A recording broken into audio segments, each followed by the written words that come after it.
Hi friends, आप सभी साथियों का हमारे इस ऑनलाइन प्लेटफॉर्म पर स्वागत है। साथियों, जैसे कि आप सभी को पता है, हम कुछ मनोविज्ञान के इम्पोर्टेंट फैक्ट पे बात कर रहे हैं। तो पिछली क्लास में हमने जीन पियाजे पे बात की थी। तो आज की क्लास में मैं आपके लिए कुछ जीन पियाजे की कॉन्सेप्ट के जो शब्द हैं जिस पे बार बार क्वेश्चन पूछे जाते हैं, कुछ वर्डिंग है जिनको देख के हमसे क्वेश्चन पूछ लिया जाता है कि इसका अर्थ क्या होता है, तो इसके बारे में हम बात करेंगे। तो तीन इंपॉर्टेंट वर्डिंग जो है हमने जीन पियाजे के सिद्धांत से उठाई साथियों। तीनों की तीनों जो है वो जीन पियाजे के सिद्धांत में दी हुई है और तीनों का हम बात करेंगे। तो देखिए साथियों, एक तो है आत्म केंद्रित इगोसेंट्रिज्म, एक है जीववाद और एक है कलेक्टिव मोरेलोज। ये तीनों की तीनों जो है साथियों शेषवावस्था से जुड़ी हुई है। किसे जुड़ी हुई है? शेषवावस्था से जुड़ी हुई साथियों। इसके अलावा हम माने तो इन्हें पूर्व बाल्यावस्था से जुड़ी हुई मान सकते हैं। पूर्व बाल्यावस्था से जुड़ी हुई मान सकते हैं, क्योंकि ये जो 3 से 6 वर्ष के लगभग बच्चे में पाई जाती है। तीनों के लिए जो है वो लगभग 3 से 6 वर्ष तक बच्चे में पाई जाती है, जिसे हम शेषवावस्था या पूर्व बाल्यावस्था कहते हैं, उसमें देखने को मिलती है। तो ये तीनों की तीनों चीज इंपॉर्टेंट है, तो इन पे हम बात करेंगे, क्योंकि कई बार इनमें से प्रश्न जो है वो सीधा सीधा पूछ ले जाता है। तो वैसे सीधा पूछे कि साथियों किसकी विशेषता है, तो उसमें अगर दिया हो पूर्व बाल्यावस्था तो वो सही होगा, नहीं तो फिर ये किसकी अवस्था है? शेषवावस्था की विशेषता होती है। तो ये तो क्लियर हो गया होगा। और जी जो वर्डिंग जो है वो जीन पियाजे की दी हुई साथी। सबसे पहले हम बात करते हैं आत्म केंद्रित इगोसेंट्रिज्म। आत्म केंद्रित या इगोसेंट्रिज्म। आत्म केंद्रित में बच्चा जो है वो संलीन रहता है, अपने आप को सर्वे मानता है। वो सोचता है कि मैं जो सोच रहा हूँ सभी वही सोच रहे हैं और वही सही है। वो क्या सोचता है कि मैं सोच रहा हूं वो ही सही है या वो ही सर्वे सर्वा है, वो ये सोचता है। तो एगोसेंट्रिज्म का मतलब क्या हो गया? वो अपने आप में लीन रहता है और अपने आप को सबसे ज्यादा समझता है। वो सोचता है कि जितना ज्ञान मुझे है उतना ही ज्ञान सामने वाले को है। अगर आप उसकी कोई वस्तु को देखोगे तो वो आपको बताएगा कि ये मेरी, जैसे उसकी कोई कार है तो उसकी कार को आप देखोगे, चाहे चाबी वाली या बैटरी वाली जो भी उसकी कार है, अगर उसकी बैटरी वाली कार उसके पास है और वो अगर आपको दिखा रहा है तो क्या कहेगा कि ये मेरी बैटरी वाली कार है, देखिए आप इसमें ये इतनी दूर जाती है, ऐसे चलती है। मतलब आपको वो इसी लेवल से समझाएगा जितना उसको पता है। उसे वो ये नहीं सोचता कि उसको हमसे ज्यादा पता है, वो ये सोचता है कि जितना हमें पता है उतना ही सामने वाले को पता है। यानी वो अपने आप में केंद्रित रहता है और उतना ही सोचता है जितनी उसकी पहुंच होती है। और यही वो सोचता है कि सामने वाले की पहुंच ही वहीं तक है।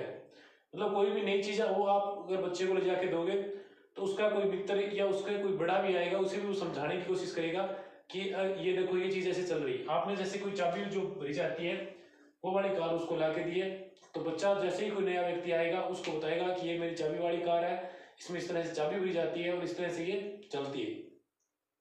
मतलब कहने का अर्थ क्या साथियों? आत्म केंद्रित मतलब बच्चा अपने आप में लीन रहता है।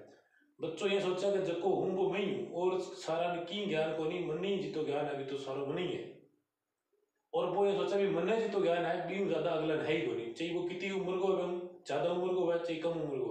वो सोचा कि दुनिया में जितो ज्ञान है वो इतो जितो मन है, तो ये सारा। मतलब इसको इंग्लिश में क्या कहते हैं? इगोसेंट्रिज्म, और हिंदी में इसे कहते हैं आत्म केंद्रित। और वो अपने आप में ही केंद्रित रहता है और अपने आप में उसी हिसाब से वो चलता रहता है। तो आई होप यू क्लियर हो गया। इसमें बच्चा क्या रहता है? संलीन रहता है। वो सोचता है जो मैं सोच रहा हूँ वो सही है और वही सब कुछ है, वही सर्वे सर्व है। तो आई होप यू क्लियर हो गया होगा। नेक्स्ट हम बढ़ते हैं जीववाद या एनिमिज्म। जीववाद या एनिमिज्म। एनिमिज्म साथियों ये थोड़ा सा समझने वाली चीज है। इसमें क्या है कि बच्चा जो सोचता है कि सभी चीज क्या है? सजीव है। सभी चीजों को वो क्या सोचता है? सजीव सोचता है। कोई भी निर्जीव चीज हो उसे वो क्या मानेगा? सजीव मानेगा। वो सोचेगा कि इसके भी दर्द होता है जितना दर्द मेरे होता है। हम बच्चों को बुलाने के लिए आप देखते हो घरों में अगर किसी बच्चे के लग जाती है तो हम उसे कहते हो अरे कितनी कीड़ी मार दी, देख तू कितना तुमने नुकसान कर दिया। या कई बार अगर बच्चे के कोई लग जाती है किसी चीज की, जैसे किसी दीवार की लग गई, किसी पत्थर की लग गई, तो हम उस पत्थर को मारते हैं और बच्चा भी उस पत्थर को मारता है। वो सोचता है कि इसमें भी सजीव है, इसके भी चोट लग रही है, और हम देखते हैं कि बच्चा उसको मारने लगता है और हम जब मारते हैं तो वो क्या हो जाता है? संतुष्ट हो जाता है। तो ऐसा जो देखने को मिलता है इसी को साथियों क्या बोलते हैं? एनिमिज्म बोलते हैं। यानी बच्चा प्रत्येक चीज को प्रत्येक वस्तु को क्या समझता है?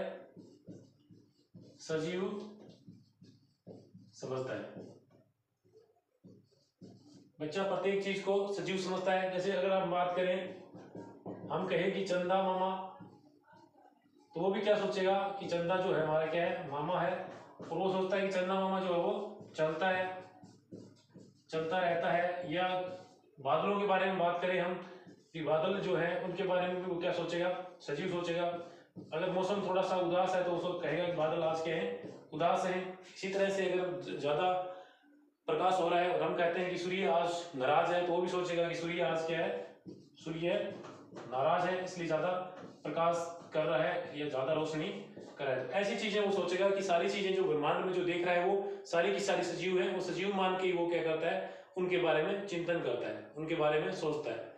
तो ये जो है, ये लगभग 3 से 6 वर्ष के बीच की जो अवस्था होती है, उसमें बच्चा ऐसा सोचता है। वो प्रत्येक सजीव चीज को सजीव समझता है।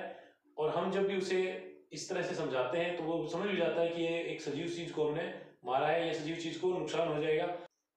कई बार क्या होता है, कोई कीमती चीज होती है तो बच्चे को ऐसे समझाए तो कि इसे टूट जाएगी, गिर जाएगी, वो नहीं समझेगा। लेकिन आप उसे ऐसे समझाओगे कि भाई ये चीज तुम मत उठा, ये चीज गिर जाएगी तो इसको लग जाएगी, तो फिर वो क्या करेगा? उसको इस तरह से संभाल के रखेगा कि उसमें कोई चोट ना पहुंच जाए। तो ये बच्चा की कोशिश रहती है कि वो ये सोचे कि उसके द्वारा किसी चीज को चोट ना पहुंचे। टूटने का, गिरने का डर उसे नहीं होता। उसे डर ये रहता है कि उसको जो चीज तो दी गई है, उसे कोई नुकसान ना हो, उसे कोई चोट किसी तरह की ना लगे, उसे कोई दर्द ना हो। क्योंकि वो प्रत्येक चीज को क्या समझता है? सजीव समझता है। इसी को हम क्या बोलते हैं? एनिमिज्म। यानी प्रत्येक वस्तु को वो क्या समझता है? सजीव समझता है। इसे सजीववाद इसीलिए क्या कहते हैं? जीववाद या सजीववाद कहते हैं। तो ये क्लियर हो गया होगा सभी को।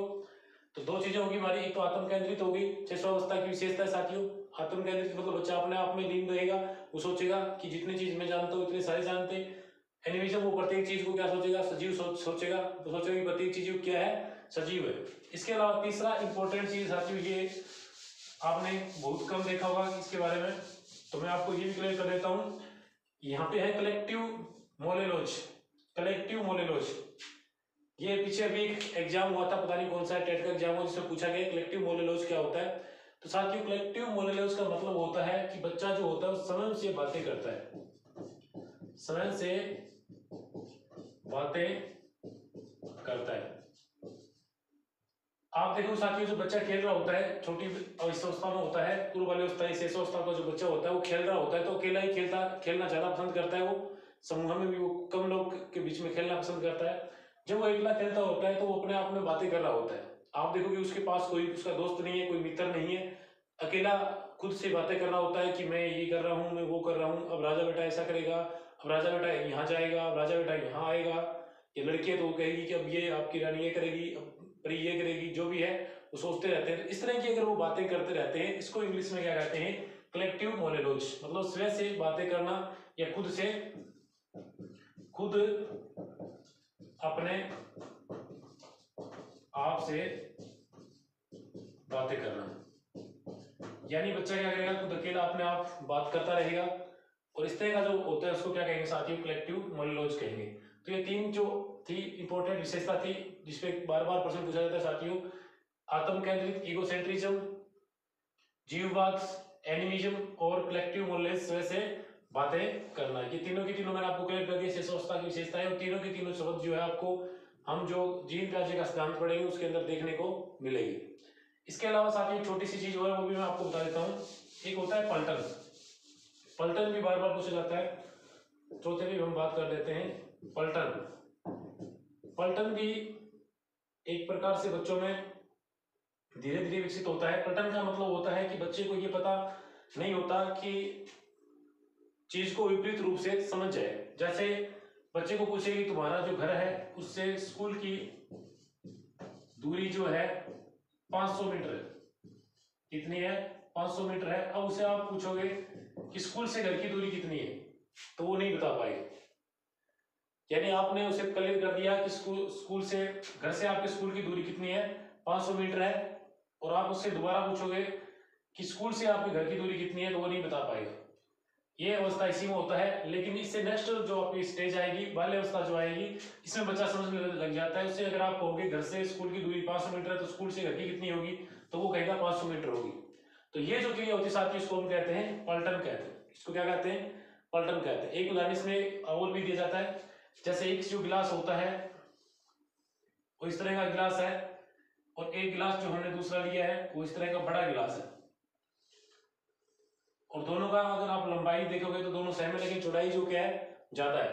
अगर इसमें कुछ भरा हुआ है और इसमें कुछ भरा हुआ है, तो बच्चे को अगर इस अवस्था में पूछोगे तो बच्चा सोचेगा कि दोनों गिलासों में एक ही जितना भरा हुआ है, दोनों गिलासों में क्या है, सेम है। लेकिन इसके बाद में अगर आप उस नेक्स्ट अवस्था में जो बाल्यावस्था में हो जाता है तो वो समझ आता है कि इसकी चौड़ाई ज्यादा है, तो इसमें जल क्या है, ज्यादा है, पानी इसमें क्या है, ज्यादा, और इसमें क्या है, कम है। इस अवस्था में वो क्या है, पलटन की क्रिया करने लग जाता है। इसी को हम पलटीकरण या पलटन की क्रिया कहते हैं। यानी बच्चा विपरीत को भी समझने लग जाता है। मतलब एक चीज आप दोगे तो उसका विपरीत कोई चीज पूछोगे तो वो भी आप वो बच्चा बता देगा। तो ये पलटन की जो विशेषता है वो भी इसमें नहीं पाई जाती इस अवस्था में। तो जीन प्याजे का जो सिद्धांत पढ़ेंगे उसमें ये चीजें क्लियर करेंगे साथियों। पहले मैंने सोचा आपको बता दूं ताकि आपको जब सिद्धांत पढ़े तो इसमें प्रॉब्लम ना हो। और वैसे भी इसमें से क्वेश्चन सीधा का सीधा पूछ लिया जाता है। कई बार हम पूरा सिद्धांत पढ़ के जाते हैं लेकिन पूरे सिद्धांत में से क्वेश्चन नहीं आता, और एक वर्डिंग में से आपको एक क्वेश्चन सीधा सा पूछ लिया जाता है। तो पीछे जो एग्जाम हुए उनमें ऐसा देखने को मिला साथियों। तो इसमें से आपको दिक्कत नहीं आनी चाहिए इस तरह की कोई, इसलिए मैं ये चीज आपके लिए लेके आया हूँ। दोबारा एक बार बता देता हूँ आपको साथियों, तीनों चीजें। आत्म केंद्रित, इगोसेंट्रिज्म, बच्चा अपने आप में केंद्रित रहता है। बच्चा ये सोचता है कि मैं जो हूँ वो सर्वश्रेष्ठ हूँ, मेरे को जितना ज्ञान है इतना ज्ञान किसी को नहीं। नेक्स्ट है जीवन, बच्चा प्रत्येक जीव को सजीव समझता है। अब आपको उसमें से ऐसे उदाहरण देके पूछ सकता है कि एक बच्चा जो है उसे पत्थर से चोट लग गई, अब वो पत्थर को पीट रहा है, तो ये क्या है, तो ये क्या है, एनिमिज्म है, सजीववाद है या जीववाद है। आपको ऐसे पूछ सकते हैं कि बच्चा 2 साल का बच्चा या 3 साल का बच्चा खेल रहा है, खेलते खेलते वो खुद से बातें कर रहा है, खेलते खेलते वो खुद से बातें कर रहा है, अकेले में बातें कर रहा है, उसके पास कोई नहीं है, तो इसको आप क्या कहोगे, तो इसको हम कहेंगे कलेक्टिव मोनोलॉज, कलेक्टिव मोनोलॉज। या आपको ऐसा कोई उदाहरण देके पूछे कि आपने किसी बच्चे को 10 पेन दिए और उसमें से 5 आपने वापस ले लिए, अब आपने बच्चे को पूछा कि तेरे पास कितने पेन रह गए, तो बच्चा नहीं बता पाता। ऐसी जो क्रिया होती है उसको क्या कहते हैं, पलटन की क्रिया होती है। तो पलटन की क्रिया बच्चा इस अवस्था में नहीं समझ पाता है, लेकिन इससे नेक्स्ट स्टेज जो आती है उसमें वो समझने लग जाता है। साथियों आई होप यू ये चीजें आपको क्लियर हो गई होगी। अगर आपको हमारा वीडियो पसंद आए तो इसे लाइक करें, अपने दोस्तों में शेयर करें और चैनल को सब्सक्राइब करना न भूलें। Thank you for watching. मिलते हैं एक नई वीडियो के साथ।